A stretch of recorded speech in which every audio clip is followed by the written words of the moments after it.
लेकिन मैं बताऊँगा कि राहुल गांधी और ये ममता बनर्जी और ये बिहार में जो जो ये षड्यंत्र चल रहे हैं, ये लोग क्यों अभी इसके पहले ये लोग कहाँ थे? क्यों जाति जनगणना नहीं कर रहे थे? जब ये लोग सत्ता में आते तब क्यों नहीं इन्होंने की जाति जनगणना? ये पार्टियों का यही मैंने बताया ना बार-बार, ये पार्टियों का यही उद्देश्य है, जोड़ो-तोड़ो की राजनीति करो और बाँटो।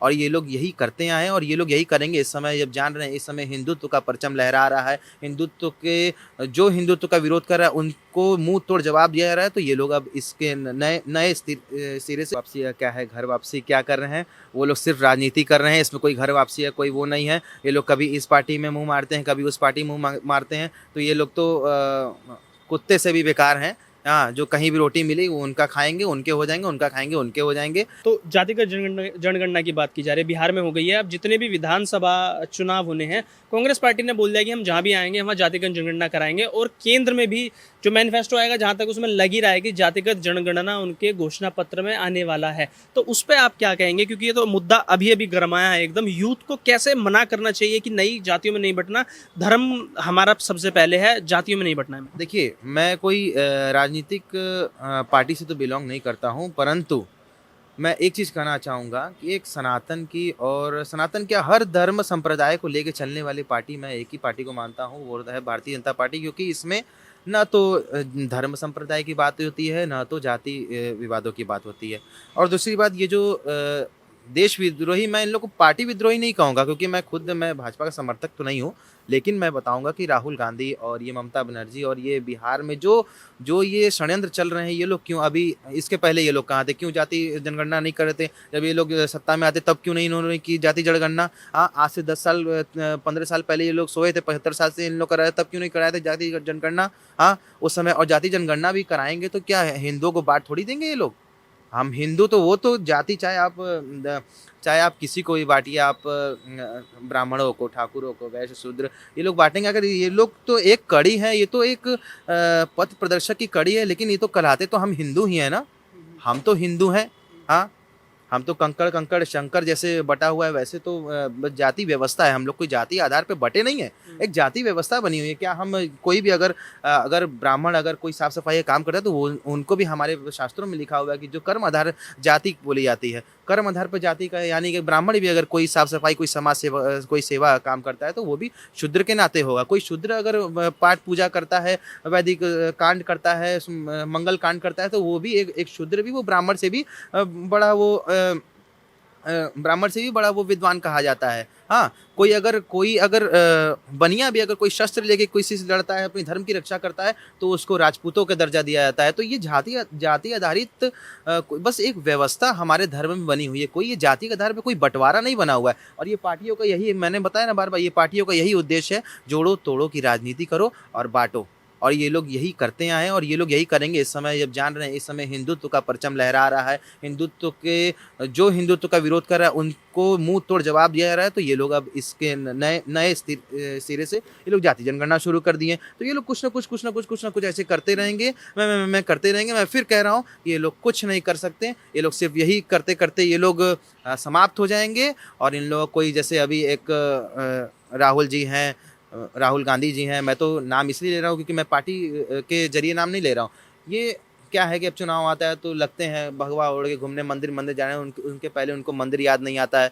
तो ये लोग इन लोगों को करने दीजिए। इन लोगों को करने से मुझे हम लोगों को कोई फर्क नहीं पड़ता। हम लोग संस्कृति संसद के माध्यम से इनका मुंह तोड़ जवाब देंगे और हर करारा जवाब इन लोग को मुंह तोड़ पड़ेगा। और ये लोग, अगर ये लोग की हिम्मत है, तो ये लोग संस्कृति संसद पे प्रक्रिया करें और हमारा जवाब दे के दिखाएं। क्योंकि ये यहाँ घंटों घंटों यहाँ एक विद्वान, एक संत मुंह तोड़ जवाब दे रहे हैं और ये लोग की इतनी हिम्मत नहीं, ये लोग संस्कृति संसद की प्रक्रिया कर सकते हैं।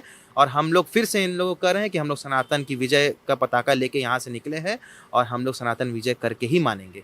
लेकिन सोशल मीडिया पे एक एजेंडा चलाया जाता है, जैसा आपने कहा कि भारतीय जनता पार्टी किसी भी जाति की राजनीति नहीं करती, धर्म की राजनीति नहीं करती। सोशल मीडिया पे एक एजेंडा चलाया जाता है, एक सेट किया गया है लोगों के दिमाग में कि धर्म की राजनीति की जाती है, धर्म के आधार पर देश को बांटने की राजनीति की जाती है, और इसमें आरएसएस का नाम भी इंक्लूड कर दिया जाता है कि आरएसएस देश को तोड़ने की बात करता है। उस पर आप क्या कहेंगे? और दूसरा सवाल ये कि जैसे आपने कहा कि राहुल गांधी अब चुनाव आते ही भगवाधारी बन जाते हैं, जनेऊधारी ब्राह्मण बन जाते हैं, तो राम मंदिर में प्राण प्रतिष्ठा होगी 22 तारीख को। तो विपक्ष ने आरोप लगाया है कि बुलाया नहीं गया विपक्ष को। राम पे कॉपीराइट थोड़ी ना बीजेपी का। नहीं, देखिए ऐसी बात नहीं है।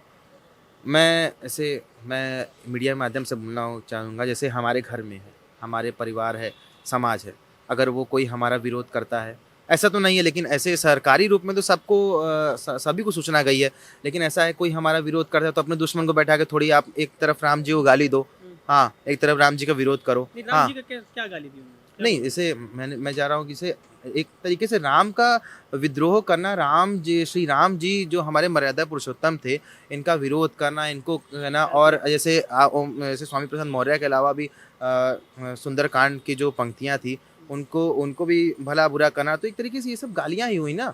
तो और उसके लेकिन बाद आप काल्पनिक, चाहते उन्होंने हैं कि काल्पनिक कहा था, हाँ, कांग्रेस पार्टी ने, कि काल्पनिक है राम, तो 25 वकीलों की एक टीम खड़ी कर दी गई थी। चलिए, उनकी अगर भूल हो गई है तो घर वापसी अगर कर रहे हैं तो क्या करनी नहीं चाहिए उन्हें? नहीं, जैसे देखिए घर वापसी का क्या है, घर वापसी क्या कर रहे हैं, वो लोग सिर्फ राजनीति कर रहे हैं, इसमें कोई घर वापसी है, कोई वो नहीं है। ये लोग कभी इस पार्टी में मुंह मारते हैं, कभी उस पार्टी में मुंह मारते हैं, तो ये लोग तो कुत्ते से भी बेकार हैं। हाँ, जो कहीं भी रोटी मिली वो उनका खाएंगे, उनके हो जाएंगे, उनका खाएंगे, उनके हो जाएंगे। तो ये लोग तो सीधा साधा राजनीति कर रहे हैं। इन लोग को ना ही राम से प्यार है, ना ही अपने देश से प्यार है, ना ही अपनी अस्मियता से प्यार है। हाँ, इन लोग को सिर्फ इन लोग को टुकड़ों में पैसे मिल जाते हैं, ये लोग अपनी बयानबाजी करने लगते हैं, बस इनका यही एक सीधा साधा उद्देश्य है। चलिए, मैं आपसे जानना चाहूँगा, 580 साल के बाद जो जीत हासिल की है, राम मंदिर बनने बनने वाला है और प्राण प्रतिष्ठा की तारीख भी आ गई है 22 जनवरी। कैसा लग रहा है, और आने वाले वक्त में क्या ये एक बीजेपी का चुनावी एजेंडा है क्या? नहीं, देखिए, बीजेपी का ये चुनावी एजेंडा नहीं है। हमारे हज़ारों कारसेवकों ने कोई पार्टी से जुड़ाव नहीं था। हज़ारों कारसेवक अपने संगठन के, अपने हिंदुत्व के, अपने आम लोग, आम जनमानस है, श्री राम जन्मभूमि को बाबरी विध्वंस जब किए तो हज़ारों कारसेवक ऐसे थे जो न तो किसी संगठन से जुड़े हुए थे, न तो किसी पार्टी से जुड़े हुए थे। वो सिर्फ श्री राम की मर्यादा का पालन करने के लिए, उनके सम्मान के लिए बाबरी विध्वंस किए थे, क्योंकि ये ज़ाहिर सी बात है, जहाँ अपने प्रभु वो हमारे पुरुषोत्तम श्री राम हमारे आराध्य हैं, हमारे पूरक हैं, तो हमें उनकी रक्षा के लिए हम लोग, एक सर्व समाज वहाँ गया था। कोई ऐसा जो बोलते हैं कि वहाँ भाजपा के लोग थे, वहाँ संघ के लोग थे, वहाँ किसी परिषद के लोग थे, तो ऐसा नहीं है। वहाँ सर्व समाज, सर्व हिंदू समाज वहाँ पे गया था। वो श्री राम की रक्षा के लिए गया था, अपने भारत के गौरव की रक्षा के लिए। श्री राम हमारे गौरव हैं, वो भारत के गौरव हैं हमारे। हम उनसे, हमें हर प्रेरणा, उन्हीं से ज़्यादातर प्रेरणा हमें मिलती है, जो आज के युवाओं को सीखनी चाहिए, कि वो उन जितनी मर्यादा उनमें थी, उतनी मर्यादा अभी तक के किसी राजा में नहीं थी, और उन्होंने इसीलिए राजा पुरुषोत्तम, मर्यादा पुरुषोत्तम श्री राम उन्हें कहा गया है। तो ये ऐसा कोई बात नहीं है कि वो किसी पार्टी से रिलेटेड, ऐसा नहीं है। हज़ारों कारसेवकों की वहाँ त्याग हुआ था, वहाँ बलिदान हुए हैं। तो हम लोग को तो बहुत ही भावुकता से मैं कहूँगा कि इतने वर्षों बाद जो ये दृश्य हम लोग देखने जा रहे हैं, हम लोग का सौभाग्य है कि हम इस जन्म में, इस स्थिति में, हम लोग इस कड़ी में हम लोग यहाँ हैं कि हम लोग साक्षात, चाहे भले घर बैठ के देखें हो, चाहे वहाँ बैठ के साक्षात श्री राम मंदिर बनता हुआ देख रहे हैं, क्योंकि हमारे कई पुरखों ने हमारे बलिदान किया है इस श्री राम मंदिर के लिए, मर्यादा पुरुषोत्तम श्री राम के लिए। तो हम लोग का बहुत बड़ा सौभाग्य है, और बहुत भावुकता से मैं कहूँगा कि हम लोग श्री राम मंदिर बनता हुआ देख रहे हैं। बस इसी से जीवन तार तार हो जाए, और हमें इस जीवन में कुछ नहीं चाहिए।